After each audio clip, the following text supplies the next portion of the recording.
Es war ein gewöhnlicher Herbstnachmittag in der kleinen Stadt Rothenburg. Die Blätter tanzten in den Straßen, und die Sonne neigte sich langsam dem Horizont entgegen. In einer ruhigen Seitengasse, zwischen alten Fachwerkhäusern, spielte ein winziges graues Kätzchen mit einem trockenen Blatt. Es war höchstens 6 Wochen alt, mit großen grünen Augen und Ohren, die noch viel zu groß für seinen kleinen Kopf wirkten. Das Kätzchen hatte sich von seiner Mutter entfernt, angelockt von einem Schmetterling, der durch die Luft geflattert war.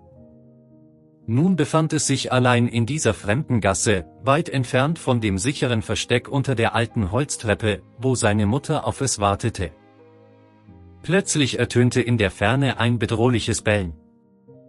Das Kätzchen hob den Kopf, seine Schnurrhaare zitterten. Aus einer Nebengasse tauchte ein großer schwarzer Hund auf, gefolgt von 2 weiteren Hunden, einem braunen und einem gefleckten. Sie streunten durch das Viertel, auf der Suche nach Nahrung oder irgendetwas, das ihre Aufmerksamkeit erregen könnte. Der schwarze Hund entdeckte das Kätzchen zuerst. Seine Augen verengten sich, und er begann zu knurren. Die anderen Hunde folgten seinem Blick und sofort war das kleine graue Kätzchen das Ziel ihrer ungeteilten Aufmerksamkeit. Sie bewegten sich langsam vorwärts, ihre Körper angespannt, bereit zum Sprung. Das Kätzchen erkannte die Gefahr instinktiv. Sein kleiner Körper verkrampfte sich, das Fell stellte sich auf, und es begann zu fauchen, so laut es nur konnte. Aber das klang eher wie ein zartes Quietschen als eine echte Bedrohung. Die Hunde kamen näher, bildeten einen Halbkreis um das verängstigte Tier. In diesem Moment kam Lisa um die Ecke gebogen. Sie war 12 Jahre alt, trug ihren Schulrucksack auf dem Rücken und war auf dem Heimweg. Als sie die Szene sah, blieb ihr Herz fast stehen.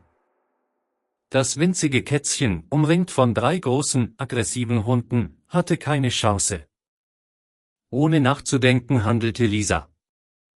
Sie rannte vorwärts, schwenkte ihren Rucksack über dem Kopf und schrie so laut sie konnte. Die Hunde drehten sich überrascht um, irritiert von der plötzlichen Störung.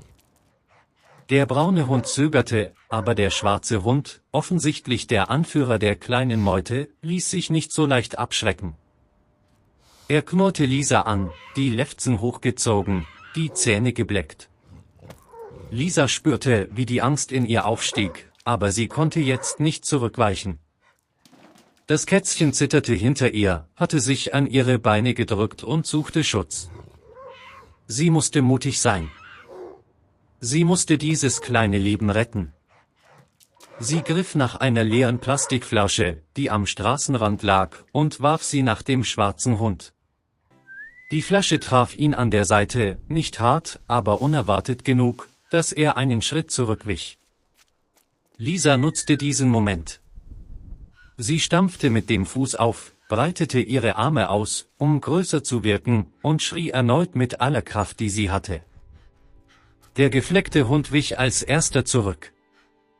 Er hatte offenbar genug von dieser konfrontativen Situation. Der braune Hund folgte seinem Beispiel zögernd. Nur der schwarze Hund blieb noch einen Moment stehen, seine Augen fixiert auf Lisa, als würde er ihre Entschlossenheit prüfen.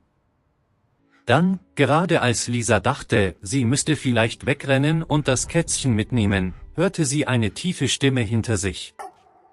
Es war Herr Müller, der alte Bäcker aus der Hauptstraße. Er hatte den Tumult gehört und war herausgekommen, bewaffnet mit seinem Besen. Mit seiner imposanten Gestalt und der autoritären Stimme rief er den Hunden zu, sie sollten verschwinden. Das war der letzte Anstoß, den der schwarze Hund brauchte. Mit einem letzten Knurren drehte er sich um und trottete davon, gefolgt von seinen beiden Gefährten. Die Gefahr war vorüber. Lisa ließ sich auf die Knie fallen, ihr Herz hämmerte in ihrer Brust. Sie atmete schwer, die Hände zitterten vom Adrenalin. Das kleine Kätzchen, immer noch verängstigt aber unversehrt, schmiegte sich an ihre Hand. Sie spürte, wie ihr Tränen in die Augen stiegen, eine Mischung aus Erleichterung und verzögertem Schock. Herr Müller legte ihr sanft eine Hand auf die Schulter. Er sagte ihr, wie mutig sie gewesen sei, wie stolz ihre Eltern sein würden. Lisa lächelte schwach und hob das Kätzchen vorsichtig hoch. Es war so leicht, so zerbrechlich in ihren Händen. Gemeinsam machten sie sich auf die Suche nach der Mutter des Kätzchens. Sie fanden sie unter der alten Holztreppe, nur 2 Straßen entfernt, zusammen mit 3 weiteren Kätzchen. Die Mutter miaute besorgt, als sie ihr verlorenes Junges sah. Lisa setzte das kleine graue Kätzchen vorsichtig zu seiner Familie zurück und beobachtete, wie die Mutter es sofort zu lecken begann, es willkommen heißend und gleichzeitig tadelnd.